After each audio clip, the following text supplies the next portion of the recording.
So my mission president just had received revelation for all of us to go tracting 2 hours every single day. And at that point, like, it was lots when like internet missionaries were going out and that sort of thing. So when my mission president told us we were tracting every day, I was like, you're kidding, right? Like, this is gonna be a gong show. This is not happening. But I was like, okay, we got to do it. And me and my companion, we actually were sister training leaders at the time. And it was the holidays, it was Thanksgiving, and I was like, I really don't want to track today. And she's like, I don't really either, but we're the leaders, so we need to at least like set the tone and like, you know, like, we don't have to pressure them into tracting on holidays, but like they know that's what President has told us to do, is to track 2 hours a day. And he's told us we'll see miracles if we do it, even though like we hadn't really we had seen a baptism off tracting, but I was like, I don't know, that was like really lucky. I was like, but we can keep trying. So we found the most ghetto area in our area that day, and it was a trailer park. And we were knocking on lots of doors, and a lot of people, broken homes, broken families, a lot of addictions going on, and just speaking to a lot of people. And I see this man, he's out drinking his wine, cooking a steak, and he's a big guy, like 6'5", huge, big guy. And I was kind of intimidated at first. I was like, who is he? Like, well, let's go talk to him. So we were going and talking to him. We found out his name's Bob Monet. And we invite him to come to church with us. He's like, I haven't been to church in like 40 years. Like, I'm going to go to church with you guys. And I'm like, okay, well, do you like to read? And he's like, yeah, I love to read. And so we ended up giving him the restoration lesson and giving him a Book of Mormon. And he's like, okay, I'll read this. And we went back. He wasn't there. And we went back the next week, he still wasn't there. And one morning, it was pouring rain. And when it rains in Georgia, it rains. Like, you were outside for like 1 second, and it looks like you just got in the shower and didn't, with your clothes on. So we're out in the pouring rain, and I was like, we need to stop at Bob Monet's house, Brother Monet. And so we stopped by his house, and he answers the door. He's like, sorry, sisters, I've been super sick. I was like, yeah, we'd love to come by and teach you. And he's like, I've read the book. I was like, what? You've read the Book of Mormon already? Because usually people read like a page or two, and then they'll want to meet with us. And he's like, yeah, I've read the book. I was like, and he's like, I think it might be true. And I was like, really? He's like, yeah. And I was like, okay, well, can we come back next week when you're feeling better to talk to you more about it? And he's like, yeah, of course. He's like, hopefully I can read it again by then, just like know more and like have a little bit bigger background. And so I was super impressed with that. I was like, we just gave him the Book of Mormon like 2.5 weeks ago, and he already has read it, and he wants to read it again before we go back. And so we went back, and we kept teaching him, and he's like, I'm pretty sure it's true. And we're like, well, you got to come to church like before we can like do anything else, because you can't get baptized unless you've been to church.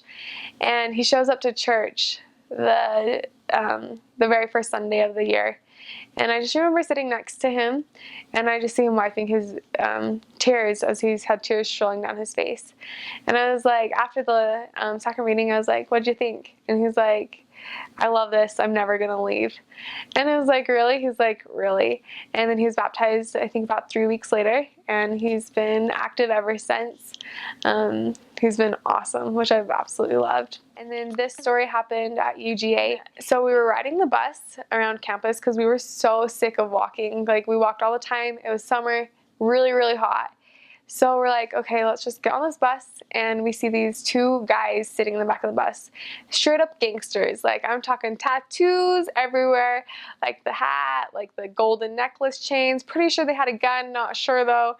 And just like super sketch. And we're like, should we talk to him? And we're like, yeah, let's talk to him. So we go up to them, we're like, hi, like, we're the sister missionaries, like, da da da da. And they're like, what's up? Like, doing their little gangster talk. And we're like, we talk about Jesus Christ. Would you be guys interested in meeting with us? And they're like, yeah, we can meet with you tomorrow. And we're like, okay, see you at 2. And we honestly didn't think they'd show up, because everybody would always like, oh yeah, we'd meet with you, especially guys.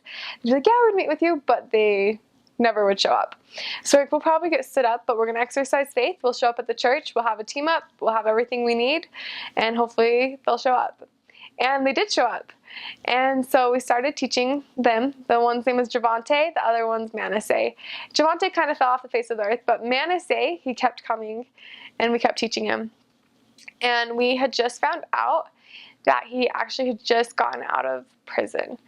And we're like, man, and he like told us a little bit, but he's like, you know, I did my time. I know, like, I cleared up with the law, what I needed to do. And he's like, I know I'm in good standing with the Lord now. And he's like, I really feel like I'm at a good place to get baptized. And we're like, okay, you're probably on probation or parole. So we asked him, and he's like, no, I'm not. He's like, I would not lie to you. I'm not on probation, I'm on parole. And we're like, okay, Manasseh, are you sure? Like, you just got out of prison like 2 months ago. Like, are you sure you're not on probation or parole? He's like, I'm positive.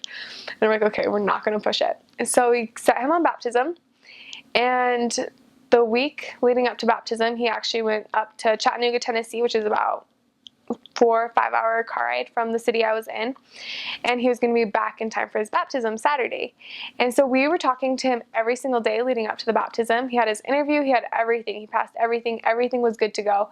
And the day before his baptism, he stopped answering the phone. And we're like, oh no, like, what's going to happen? And so our branch president texted us Saturday morning, and he's like, I know you guys are struggling getting hold of Manasseh last night. Like, what's the update? And it was right in companionship study. And we're like, let's get on our knees and pray. And so we prayed and like, Heavenly Father, help us to know like what to do. And right then a member texted us. He's like, hey, have you guys gotten a hold of Manasseh? And we're like, no, we haven't. He's like, okay, I'm going to try to call him on an unknown number, because he hadn't been answering like anybody's numbers that he knew and we knew he had.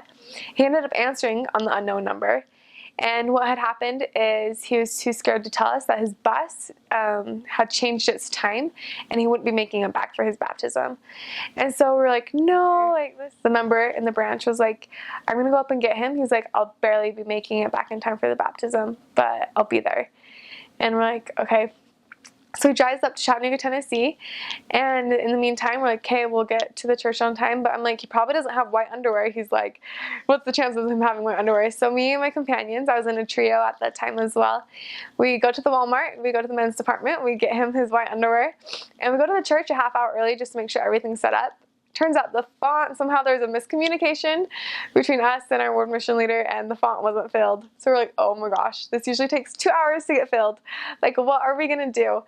And we're like, okay, we have a little bit of time. Manasseh just texted us. He's going to be about 10 minutes late, so that gives us 40 minutes. So we turn on the font full blast.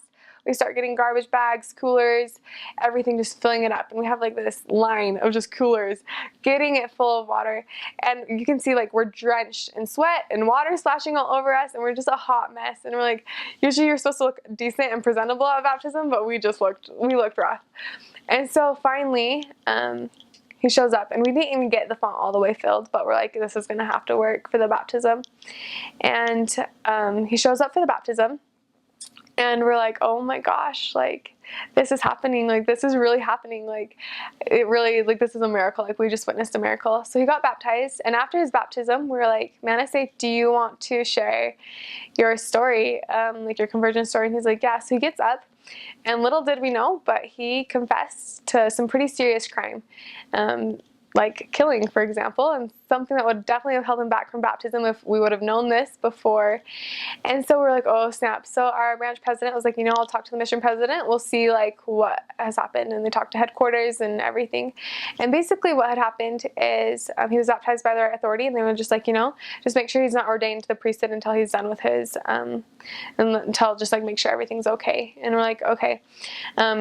So we were just kind of waiting to see what happened. And the next day at church, he got the Holy Ghost. And that was awesome. And then the very next day, it was family home evening that night. And, well, usually it's P Day as well. So we had gone to the library, and we always saw Manasseh at the library, but he wasn't there. And I'm like, this is so weird. And FHE, he wasn't there. So we talked to one of the members, and I'm like, have you seen Manasseh? He's like, sisters, I don't know how to tell you this. And I'm like, just tell us this. Like, we can handle anything at this point in life. He's like, well, he's back in jail. We're like, what? Like, he's back in jail? Like, what do you mean? He's like, well, he was going to the library this morning, but he felt prompted that he needed to go to the police station. So he went. Turns out he's on probation and parole. We're like, you are kidding me. We're like, you've got to be kidding me. Like, this is such a mess. We're like, this is so embarrassing. Like, we baptized the guy, and the next day he ends up in jail. But we're kind of like, we're laughing at it too, because we're like, this would happen to us. Like, we could either laugh or cry. And we're like, okay, well, we'll just let it be. Like, it's all in God's hands. And he was supposed to be in jail for 30 days. And the next week, our phone, whenever it rang, it would be like, so-and-so is calling you. And it was like, Manasseh is calling you. And we're like, what the heck? Like, he's in jail. Like, what's going on? So we answered the phone, and he's like, sisters, I'm out of jail. And we're like, okay, meet us. Tell us what happened. And so he met with us, and he told us about how when he was in jail, he's like, you know I needed to go back to jail because God needed me there to tell people about the Book of Mormon. He's like, but sisters, I hate to tell you this. I left my Book of Mormon in jail. I gave it to one of my friends there. And we're like, are you serious? He's like, I thought you you'd be mad. And we're like, no, we're happy. We have plenty of Book of Mormons. He's like, so I can have another one? And we're like, yeah, of course you can have another one. And so with that, knowing that like he had such a rough past, we also knew that Satan would be continuing to work on him.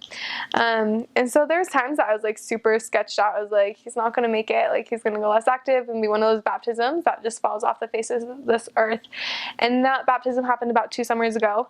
And just last week I had lunch with our branch president, and he's still going to church and he's still active, and he even takes some of his friends to church with him sometimes.